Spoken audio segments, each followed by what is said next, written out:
બાપુ આપણે 5 વર્ષથી બહુ તકલીફ છે મને, અને મારા મમ્મીને મેં વાડીએ બેહાર્યા. હા હા.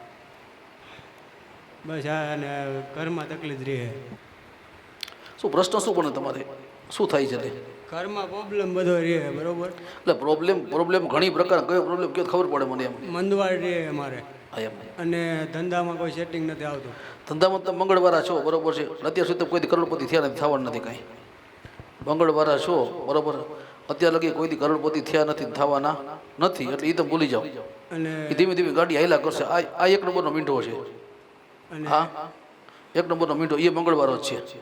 અને મારા મમ્મીને બેહાર્યા છે તો એમ અમુક એમ કે એને મેલું બેહાર્યું. મેં કીધું આપણને એમાં કાંઈ તમે ખેતીવાડી વાળા છો? વાડીએ માતા પહોંચી એટલે માજી વાડીએ બેઠા છે. આ તો વાડીએ બેહાર્યા. હા સાહેબ, વાડીએ કોઈ બેઠું એવું મને લાગતું નથી એમાં. જે તમે ધૂપ દીવા કરો છો ને એમ જગ્યા, આ મૂળ જગ્યા રહી ને, મૂળ જગ્યા, આ જગ્યા મૂળ વાંજિયાની છે. આ મૂળ જગ્યા વાંજિયાની છે. આ વાંજિયાની મસાણી મેળડીને દીવા કરો ત્યાં હાજર થાય છે મસાણી મેળડી. તમે ધૂપ દીવા કરો છો ને જ્યાં, બરોબર, ત્યાં મસાણી મેળડી ધૂપ દીવા તમારે લે છે. કોઈ બેઠું નથી કાંઈ, મસાણી બેહી ગઈ ત્યાં. તમે ધૂપ દીવા કરો છો અને એને મેળાવી ગયો એ કે મારી આમ મીઠું મળે ને મજા પોચા થાય તો મજા આવે કે. બાપુ આપણને તો ભુવાએ કીધું અને બધાએ કીધું બે પણ વાત તમારી સાચી. પણ જો ભુવા ભગવાન નથી, કોઈ ભુવા કોઈ માણા ભગવાન નથી, બરાબર. એને કોઈ દેવે દેખાડ્યું એમ કીધું હોય તમને. આપણે ભુવાનો દોષ કાઢીએ તો એ વસ્તુ ખોટી છે. તો એને તમારી માતાને પૂછીને નક્કી કર્યું હોય, સીધું જ ન કહી દીધું બેહાડી દીધું એમ. એને માતાને પૂછ્યું, દેવને પૂછ્યું હોય, નક્કી કર્યું હોય, નિશાન લીધા હોય, પછી બેસાડ્યા હોય ને. એટલે આપણે પછી ભુવાને ફિટ કરી દઈએ કે ભુવાએ કીધું બેહાડ્યું, એ વસ્તુ ખોટી છે. કોઈ દિવસ કોઈનો દોષ નહીં દેવાનો. આપણું કર્મ વાકું, બરોબર, અને જે ધર્મ નથી બેઠું એ આપણું કર્મ વાકું છે. તો આપણે એ માજીને મારા બેહારવા હોય તો પાછા પહેલાં તો માજી બેસે જ નહીં. પહેલાં માજી બેસે નહીં. તમને ખબર માજી બેસવાનું કીધું તમને? હા, મને કીધું હતું ભુવાએ કીધું હતું બેસાડવા પડશે એટલે કીધું. ભુવાએ કીધું તું? માજી તમે સપને માજી કીધું સપને આવીને કે બેહાડ છે મને એમ? મને એવું જેને ગતિ થઈ ગઈ છે, બરોબર છે, તેને બેહાડવાનો સવાલ ક્યાં આવે છે? હા, મેં તરપિંડીની બધું કરાયું, પિતૃ ગતિ થઈ ગઈ છે, બરોબર છે, પિતૃ યોનિમાં નથી, અને કે માજીને ઠોકી બેહાડો તો ખોટા શું કામ ધંધાવા કરો કારણ વગરના? છે દેવની ગતિ થઈ ગઈ છે, દેવના શરણે થઈ ગયો છે આત્મા, એ આત્માને ઢઢોડી શું કામ જગાડો છો એમ? માતાજીનું કાંઈ હોય દવાખાનું ઘણું બધું એવું થાય. દવાખાનું ચાલુ રહે છે એનું કારણ તમારી પેઢીએ નિર્વંશની સંપત્તિ અને વાંજિયાની સંપત્તિ આવી, તમારી પેઢીઓ કપાતી આવે છે.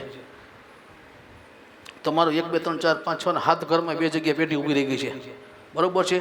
એટલે મુખ્ય પ્રશ્ન છે ને ભાઈ, તમારો પેઢીની સંપત્તિ ખોટી છે. એ ખોટી સંપત્તિને કારણે કોઈ દેવ પુરુષ થઈ ગયા હોય, એના કારણે તમારી પેઢી ઊભી રહી છે ને કંકાસ ઝઘડા રહેવાનું કારણ પણ એ છે. અને લાંબુ મકાન, આમ લાંબુ મકાન, દેશી નળિયાવાળું, બરોબર છે, એ જગ્યામાં કોઈ પ્રેત આત્મા છે, કોઈ ચુડેલ માતા જેને કહેવાય, બરોબર છે, કમોતે ગયેલી આત્મા કોઈ બાઈ છે એ જગ્યામાં છે. એ બાઈ તમને હેરાન કરે છે અને તમને એક પછી નાના મોટા દવાખાના ચાલુ રાખે છે. અને રાતે ઘણીવાર કોઈ દેખાય હોતું છે, એમાં રાતે કોઈક દેખાય છે, એ પ્રેત આત્મા છે, એ ચુડેલ માતા છે. એને તમે વચન દો, મોક્ષ કરાવી દો, હેરાન કરતી બંધ થઈ જાય, તમને વાત થાય પૂરી. બીજું કંઈ છે નહીં. પ્રેત આત્મા છે, એ જગ્યા નહીં છે, એ મારી બધી જગ્યા છે. આ લોકો રહે છે, અમારા દીકરા જ છે, આ જગ્યાની પેઢીની છે, આ જગ્યાના બાપ દાદાની છે. અહીંયા હું મરી ગઈ છું. શું કામ મરી? તો કે ડિલિવરીમાં એક્સપાયર થઈ ગયું કે હું ડિલિવરીમાં દીકરાનો જન્મ થયો ત્યારે પ્રસૂતાની પીડામાં હું મરી ગઈ છું કે હું, અને આ વસ્તુ બની છે, અને હું પ્રેત સર્જાણી છું, હું પ્રેત છું. અત્યારે પ્રેત આત્મા એ જગ્યાની છે, એટલે એ જગ્યાનું ધર્મ તમને હેરાન કરે છે. તમે એવું કહેશો કે રાજકોટ રહેવા આવતા રહ્યા, એ મકાન અમારે રહેતા નથી, તો અહીં થોડું આવે કે રડવાવાળા ગામડે તો છે જૂના મકાન. એમ નહીં, હમણાં તમે એમ કહેશો, બરોબર, કે અમે રાજકોટ રહી છે, તો અહીં થોડું પ્રેત આવે, ટિકિટ પડે, પૈસા ન હોય એની આગળ, બિચારો આવે કેવી રીતે? પણ તો અમેરિકા વ્યા જાવ ને તો ન્યાય પાછળ આવે. એટલે પ્રેત છે એને પાછળ પાણી રેડો અને પિતૃકાર્ય કરાવી નાખજો. દવાખાના બંધ થઈ જાય ને, પિતૃકાર્ય કરાવી પાણી રેડવાનું દો. આનું પુણ્ય અમારે તળિયાની પ્રેત આત્માને મળે. એટલે માતા બારાનું કંઈ કહેવાનું નથી બાપુ સાહેબ. માતા પિતા કોઈ નથી, નિર્વંશનો વારસો છે. અને આ તળિયાની ચુડેલ માતા છે, આનું છે, આનું પહેલાં કરો. માતાનો ઇતિહાસ લાંબો, પેઢી લેવલનું કામ કરતો નથી. ના, મારા પૂરતની વાત સાહેબ. એ મઢ લેવલના પ્રશ્નો ઘણાય છે, તમારા પૂરતા કાંઈ નથી.